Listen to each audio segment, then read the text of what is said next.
సర్వయుగాలకు సజీవుడును మన ప్రభువును ప్రియరక్షకుడునైన యేసుక్రీస్తు ప్రశస్తమైన నామంలో ప్రియులైన వారందరికీ నా ప్రత్యేకమైన శుభాలను వందనాలను తెలియజేస్తున్నాను. ప్రియులరా, నేటి దినాల నుండి కొన్ని దినాల పాటు సాత్వికుడైన మోషే గారి యొక్క జీవితాన్ని కలిసి ధ్యానం చేసి మన హృదయాలను దేవుని కొరకు సిద్ధపరచుకునే ప్రయత్నం చేద్దాం. నిర్గమకాండ గ్రంథము 2వ అధ్యాయము మొదటి 2 వచనాలలో ఈ రీతిగా వ్రాయబడి ఉంది. లేవి వంశస్థుడొకడు వెళ్ళి లేవి కుమార్తెని వివాహము చేసుకొనెను. ఆ స్త్రీ గర్భవతి అయి కుమారుని కని వాడు సుందరుడై ఉండుట చూచి 3 నెలలు వానిని దాచెను. ప్రియులరా, పరిశుద్ధ లేఖనాలలో మోషే గారు ఒక సుప్రసిద్ధమైన నాయకుడు. ధర్మశాస్త్రమునకు మోషే గారు ప్రతినిధిగా ఉన్నారు. మోషే గారు గొప్ప నాయకులు.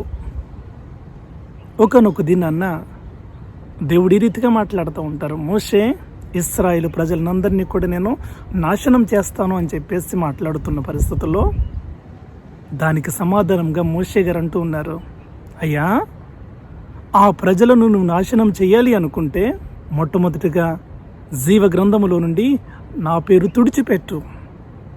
అంటే మోషే గారు దేవుని ప్రజలకు దేవునికి మధ్యలో నిలబడుతున్న గొప్ప నాయకుడు. మోషే జీవితాన్ని మనం ఆలోచన చేయగలిగినట్లయితే దేవునితో ముఖాముఖిగా మాట్లాడిన వ్యక్తి, దేవునిని నిదానించి చూచిన వ్యక్తి, దేవునిని ముఖాముఖిగా ఎరిగిన వ్యక్తి. మోషే జీవితాన్ని ఒక్కొక్కటిగా మనం ధ్యానం చేస్తూ ఉన్నట్లయితే ప్రతి మాట కూడా మన యొక్క జీవితానికి గొప్ప ఆధ్యాత్మికమైన పాఠమే. మోషే గారు మొత్తము 120 సంవత్సరాలు జీవించారు. మొట్టమొదటి 40 సంవత్సరాలు ఫరో కుమార్తె ఇంట అంతఃపురంలో ఆయన పెంచబడ్డారు. తరువాత 40 సంవత్సరాలు ఆయన మిద్యాను అరణ్యంలో తన మామ మందను మేపుతూ తన జీవితాన్ని గడిపారు. చివరి 40 సంవత్సరాలు దేవుని కోసం పనిచేసిన గొప్ప దైవజనుడు, గొప్ప నాయకుడు. ఆయన జీవితం మన ఆధ్యాత్మిక జీవితాలకు గొప్ప సవాలు.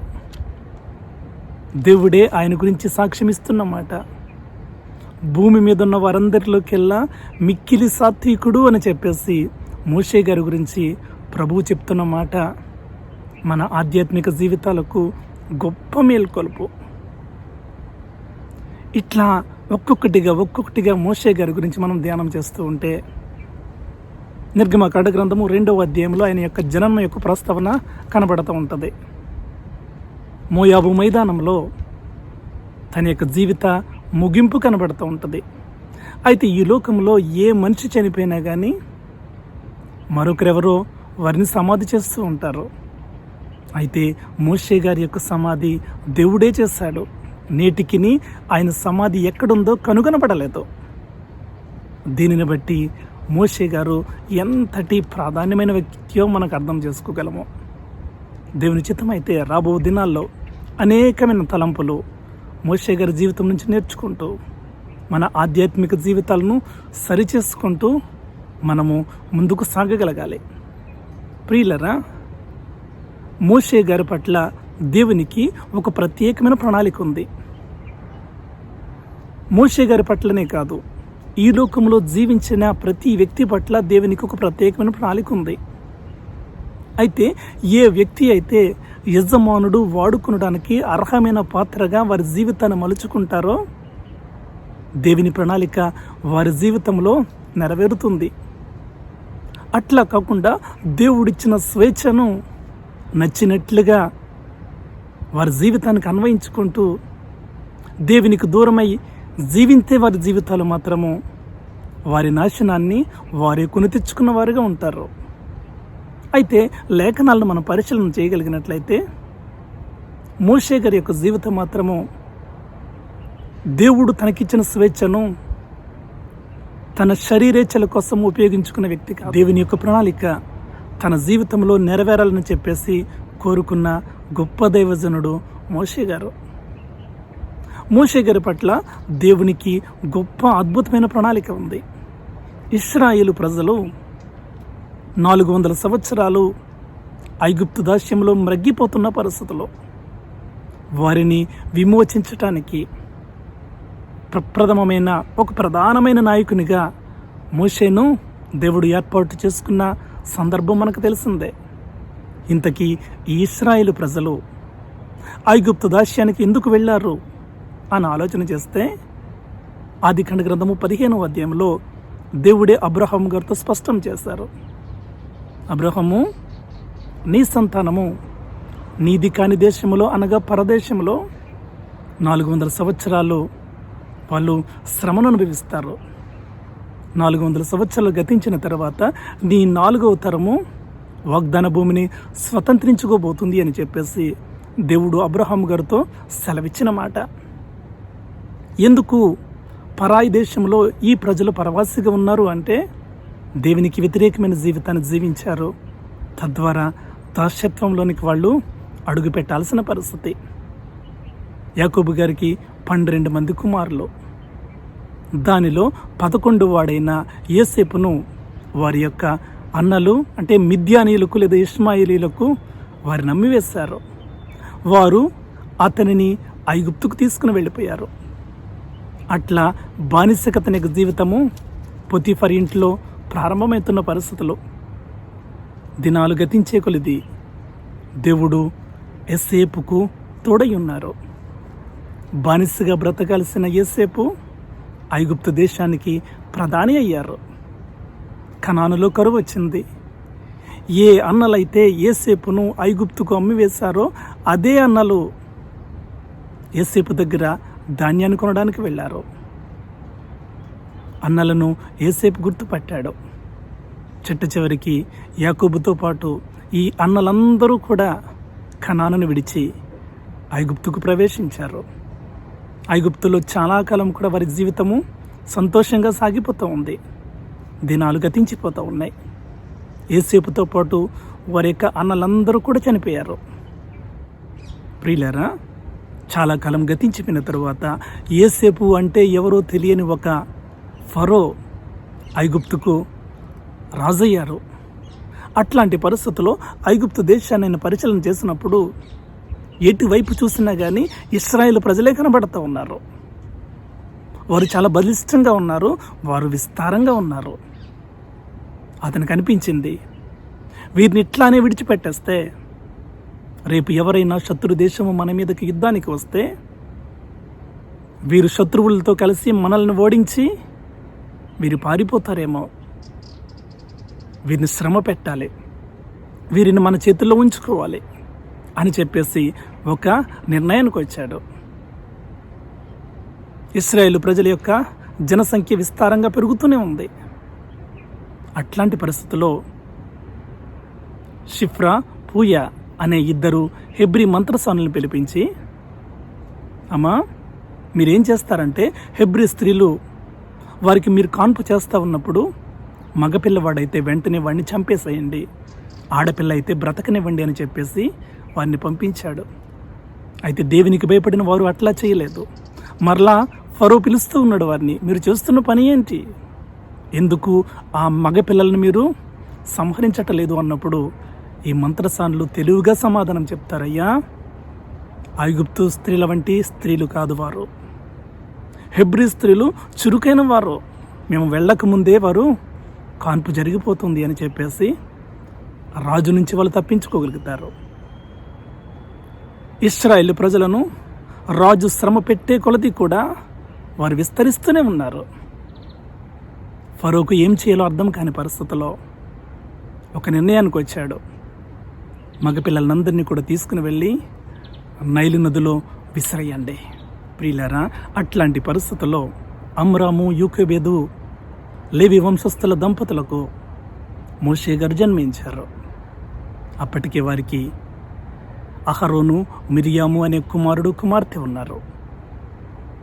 అయితే ప్రతి చిన్నపిల్లవాడిని తీసుకుని వెళ్ళి నైలు నదిలో విసిరేస్తున్న పరిస్థితుల్లో అమ్రాము, యోకెబెదులో మోషే పట్ల వారు తీసుకోవలసిన జాగ్రత్తలన్నీ తీసుకుంటూ 3 నెలల పాటు సైనికులు కంటపడకుండా మోషేను కావలి కాయగలిగారు. 3 నెలలు దాటిన తర్వాత బిడ్డ స్వరం పెరుగుతూ ఉంది. బిడ్డ యొక్క ఏడ్పు చుట్టూ ఉన్న వారి ఇండ్లకు వినబడతా ఉంది. అట్లాంటి పరిస్థితుల్లో వారు ఒక నిర్ణయానికి వచ్చేసారు.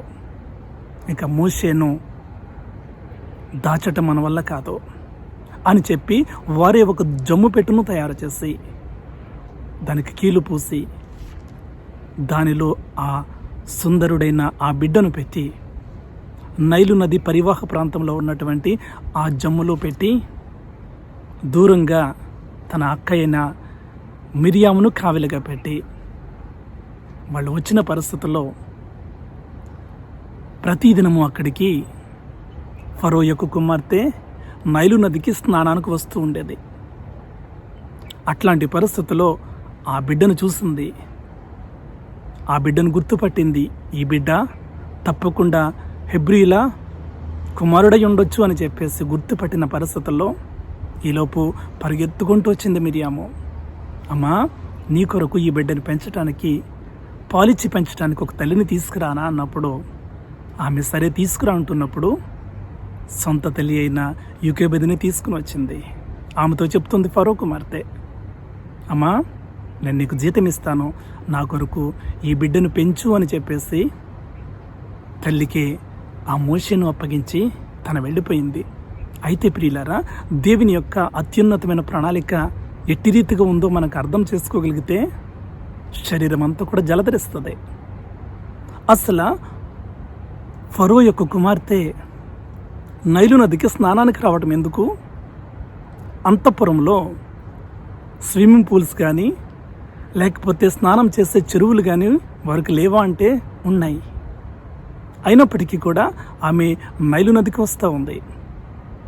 అయితే నేను ఇప్పుడు చెప్పబోతున్న ఈ మాటలన్నీ కూడా పరిశుద్ధ లేఖనాల్లో ప్రస్తావించబడలేదు, కానీ మరికొన్ని చరిత్ర గ్రంథాలలో ఈ విషయాలను మనము అర్థం చేసుకోగలము. అయితే ఫరో యొక్క ఆ కుమార్తె ఎందుకు నైలు నదికి వస్తూ ఉంది అంటే ఆమె ఒక భయంకరమైన చర్మ వ్యాధితో బాధపడుతూ ఉంది. బహుశది కుష్టు వ్యాధి కావచ్చు. అట్లాంటి పరిస్థితుల్లోనట ఆ దినాలలో ఉన్న చికిత్స ఏంటి అంటే ప్రవహించే నీటిలో ఆమె స్నానం చేయాలి అంట. దాని నిమిత్తము నైలు నది ఎల్లవేళలా ప్రవహిస్తూ ఉంది కాబట్టి ఆ ప్రవహించే నదిలో స్నానం చేయడం కోసము ఆమె తన చెలికత్తెలతో పాటు నైలు నదికి వస్తున్న సందర్భము. నేను అనుకుంటూ ఉంటాను, మోషేను రక్షించడం కోసమే దేవుడు తనకి ఇట్లాంటి వ్యాధిని పెట్టాడా అని చెప్పేసి నాకు అనిపిస్తూ ఉంటుంది. అయితే అట్లాంటి పరిస్థితుల్లో ఏం జరిగిందంటేనంట, ఆ సుందరుడైన ఆ చిన్న బిడ్డను చూచి ఆమెకి ముద్దొచ్చినట్టుంది. ఆ పిల్లవాడి యొక్క బుగ్గలను తాకిన వెంటనే ఎప్పుడైతే మోషే యొక్క శరీరాన్ని ఈ స్త్రీ తాకిందో వెంటనే తనకున్న చర్మ వ్యాధి అంతా కూడా మటుమాయమైపోయింది అట. అట్లాంటి పరిస్థితుల్లో ఆమెకు అర్థమైంది, ఈ చిన్న పిల్లవాడు ఏదో మహిమ ఉంది ఈ పిల్లవాడిలో. ఇన్ని సంవత్సరాలుగా ఈ వ్యాధితో నేను బాధపడుతూ ఉన్నాను, ఎన్నో ప్రయత్నాలు చేస్తూ ఉన్నాను, కానీ ఇది నా వల్ల కాలేదే. పిల్లవాడిని ముట్టుకున్న వెంటనే ఇట్టి రీతిగా అయ్యిందేంటి అన్నప్పుడు అట్లాంటి పరిస్థితుల్లో ఆ బిడ్డను పెంచుకోవడానికి తను ఇష్టపడింది. లేకపోతే బిడ్డలను పెంచుకోవాలంటే ఐగుప్తులు బిడ్డలు లేరా అంటే ఉన్నారు. అయితే మోషే పట్ల దేవుని యొక్క ప్రణాళిక అది. అయితే ఇది ఇట్లా ఉంటున్న పరిస్థితుల్లో ఇప్పుడు ఫరో కాదనగలడా? డాడీ, అదిగో ఆ యొక్క హెబ్రీ పిల్లవాడు నేను పెంచుకుంటాను అంటే అతడేం చేస్తూ ఉన్నాడు, హెబ్రీ పిల్లవాడు అనేవాడు బతకూడదు అని చెప్పేసి ఫరో చెప్తూ ఉంటే దేవుడు చిట్ట చివరికి ఏం చేస్తూ ఉన్నాడో తెలుసా? ఏ ఫరో అయితే హెబ్రీ పిల్లవాడు బ్రతకకూడదని చెప్పేసి ఆజ్ఞను జారీ చేశాడో అదే ఫరో ఇంటిలో మోషేను దేవుడు పెంచుతూ ఉన్నాడు. ఇది దేవుని యొక్క అత్యద్భుతమైన శక్తి. అసలు ఊహించడానికి ఎంత అద్భుతంగా ఉంది అసలు ఈ సన్నివేశం. ప్రియమైన వారలారా, దేవుని చిత్తానికి లోబడే జీవితం నీవు కలిగి ఉన్నట్లయితే దేవుడు నీ పట్ల ఒక ప్రత్యేకమైన ప్రణాళికను కలిగి ఉన్నాడు. నీ చుట్టూ ఉన్న పరిస్థితులన్నీ కూడా భయంకరమైనవైనప్పటికీ కూడా ఆయన నువ్వు ఆశ్రయించగలిగినట్లయితే ఆ భయంకరమైన పరిస్థితుల్లో సహితము నిన్ను సంతోషంగా ఉంచగలడు నీ దేవుడు. మోషే పట్ల దేవునికి ఎట్లాంటి ప్రణాళిక ఉందో నీ పట్ల కూడా ఆయనకి అట్లాంటి ప్రణాళికనే ఉంది. అయితే నువ్వు దేవుని చిత్తానికి తలవంచి జీవించగలిగినట్లయితే మోషేను అర్హమైన పాత్రగా దేవుడు ఎట్టి రీతిగా వాడుకున్నారో నిన్ను కూడా అట్టి రీతిగానే వాడుకుంటారు. మోషే పట్ల తన యొక్క సమాధానకరమైన ప్రణాళిక ఎట్టి రీతిగా దేవుడు నెరవేర్చారో నీ పట్ల కూడా అదే ప్రణాళిక నెరవేరబోతుంది. అయితే ఆయన చిత్తానికి తల వంచుదాం. ప్రతి విధమైన పరిస్థితి యందు ఆయన్ను ఆశ్రయిద్దాం. ఆయనిచ్చే నిత్యమైన ఆశీర్వాదాలను అనుభవిద్దాం. అట్టి కృప ధన్యత ప్రభువు మనకు అనుగ్రహించునుగాక. ఆమేన్.